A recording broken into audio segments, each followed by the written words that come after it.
हर हर महादेव। मैं आसी आप सभी का स्वागत करती हूँ अपने यूट्यूब चैनल में। मैं आज आपको सुनाऊंगी सावन सोमवार की व्रत कथा। अगर आपने अभी तक मेरे चैनल को सब्सक्राइब नहीं किया है तो हमारे चैनल को सब्सक्राइब कर ले। तो प्रेम से बोलिए हर हर महादेव। प्राचीन काल की बात है। एक नगर में एक धनवान साहूकार रहता था, जिसके घर में धन की कमी नहीं थी। लेकिन उसे एक बहुत बड़ा दुख था कि उसके कोई पुत्र नहीं था। वह इसी चिंता में हर समय लगा रहता था और वह पुत्र की कामना के लिए प्रत्येक सोमवार शिव जी का व्रत और पूजन किया करता था तथा सायकाल को शिव मंदिर में जाकर शिव जी के समक्ष दीपक जलाया करता था। उसके इस भक्ति भाव को देखकर एक समय पार्वती जी ने प्रभु से कहा कि प्रभु, यह साहूकार आपका अनन्य भक्त है और सदैव आपका पूजन और व्रत बड़ी श्रद्धा से करता है। इसकी मनोकामना पूर्ण करनी चाहिए आपको प्रभु। शिव जी ने कहा, हे पार्वती, यह संसार क्रम क्षेत्र है। जैसे किसान खेत में जैसा फल बोता है वैसा ही काटता है, उसी तरह इस संसार में जैसा कार्य करते हैं वैसा ही फल भोगते हैं। पार्वती जी ने अत्यंत आग्रह से कहा, महाराज, जब यह आपका अनन्य भक्त है और इसको किसी प्रकार का दुख है तो उसको आपको अवश्य दूर करना चाहिए, क्योंकि आप सदैव अपने भक्तों पर दयालु होते हैं और उनके दुखों को दूर करते हैं। यदि आप ऐसा नहीं करेंगे तो मनुष्य आपकी सेवा और व्रत क्यों करेंगे। यह सुनकर प्रभु कहने लगे कि हे पार्वती, इसके कोई पुत्र नहीं है, इसी चिंता में यह दुखी रहता है। इसके भाग्य में पुत्र न होने पर भी इसको मैं पुत्र प्राप्ति का वर देता हूँ, किंतु इसका यह पुत्र केवल 12 वर्ष, इसके पश्चात वह मृत्यु को प्राप्त हो जाएगा। इससे अधिक मैं इसके लिए और कुछ नहीं कर सकता। यह बातें साहूकार सुन रहा था। इससे न तो उसको कुछ प्रसन्नता हुई और न ही दुख हुआ। वह पहले की ही तरह शिवजी महाराज की पूजा व व्रत करता रहा। कुछ समय बाद साहूकार की स्त्री गर्भवती हुई और उसने एक पुत्र को जन्म दिया। साहूकार के घर में खूब खुशियां मनाई गई, परंतु साहूकार खुश नहीं था, क्योंकि वह अपने पुत्र की केवल 12 वर्ष की आयु जानकर अधिक प्रसन्नता प्रकट न कर सका और न ही उसने किसी को भेद बताया। जब वह बालक 11 वर्ष का हो गया तो उसकी माँ ने बालक के पिता से उसके विवाह के लिए कहा। वह साहूकार कहने लगा, अभी मैं इसका विवाह नहीं करूँगा, अपने पुत्र को काशी जी पढ़ने भेजूँगा। साहूकार ने अपने साले अर्थात बालक के मामा के साथ उस बालक को काशी भेज दिया और साथ में ही खूब सारा धन दिया और कहा, जिस रास्ते से भी जाओ यज्ञ और भंडारा कराते जाना। वह दोनों मामा भांजे ब्राह्मणों को भोजन और यज्ञ कराते जा रहे थे। रास्ते में उनको एक शहर पड़ा। उस शहर में राजा की लड़की का विवाह हो रहा था। दूसरे राजा का लड़का जो बारात लेकर आया था वह एक आंख से काना था।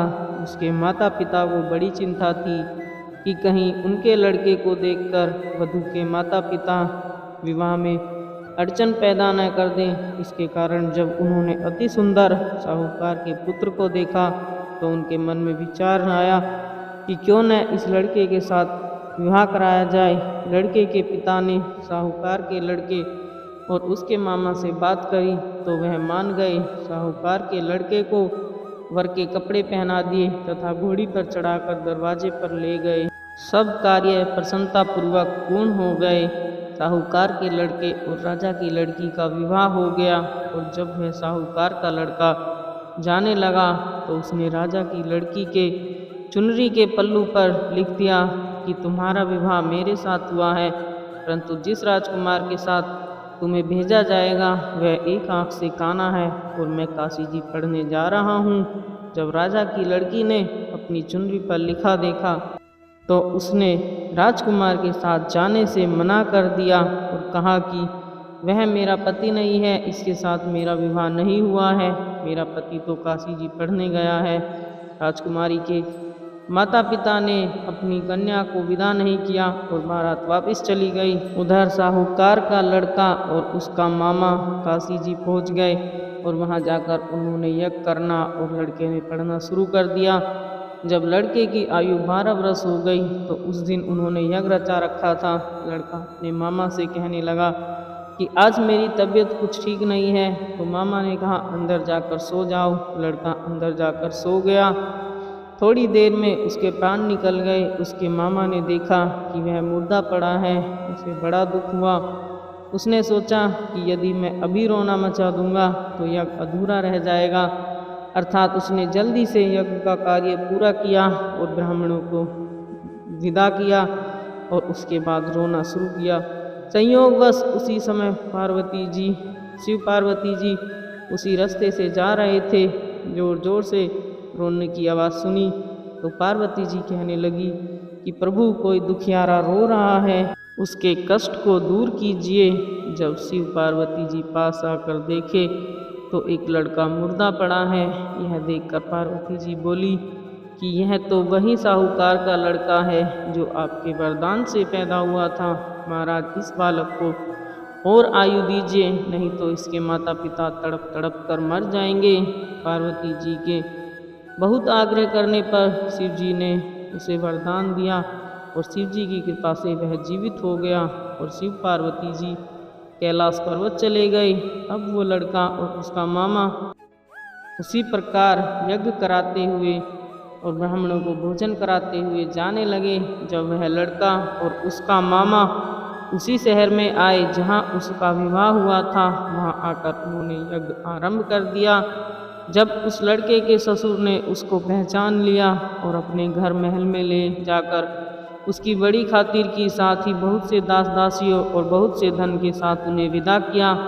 जब वह अपने शहर के निकट आए तो मामा ने कहा कि मैं पहले तुम्हारे घर जाकर खबर कर देता हूँ। जब उस लड़के का मामा घर पहुँचा तो उसके माता पिता छत पर बैठे थे और यह प्रण कर रखा था कि यदि हमारा पुत्र सकुशल लौट आया तो हम राजी खुशी नीचे आ जाएंगे, नहीं तो छत से गिरकर अपने प्राण त्याग देंगे।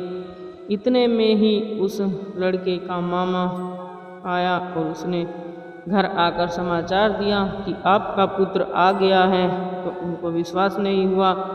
तब उसके मामा ने शपथपूर्वक कहा कि आपका पुत्र अपनी पत्नी के साथ आया है और बहुत सा धन और दास दासियों के साथ आया है। तो ऐसा सुनकर वे दोनों नीचे उतर आए और खुशी खुशी उनका स्वागत किया और प्रसन्नता के साथ रहने लगे। इसी प्रकार जो कोई भी मनुष्य सोमवार के व्रत को धारण करता है और इस कथा को पढ़ता या सुनता है तो उसकी सभी मनोकामना पूर्ण हो जाती है। हे प्रभु, कहानी अधूरी हो तो पूरी करना, अगर पूरी हो तो अपने सभी भक्तों का मान रखना।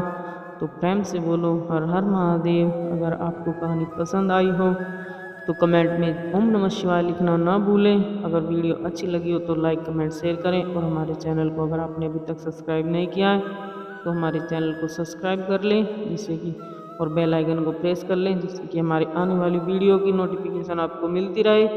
प्लीज़ हमें सपोर्ट करें, हमें आपकी सपोर्ट की बहुत ज़रूरत है। राधे राधे, धन्यवाद, thank you for watching my video. तो ऐसी ही और वीडियो के लिए हमारे चैनल को जरूर सब्सक्राइब करें और हमें सपोर्ट करें, हमें आपकी सपोर्ट की बहुत ज़रूरत है। राधे राधे, हर हर महादेव। तो बोलिए शिव परिवार की जय, शिव शंकर शंभू की जय, जय श्री हरि विष्णु, हर हर महादेव।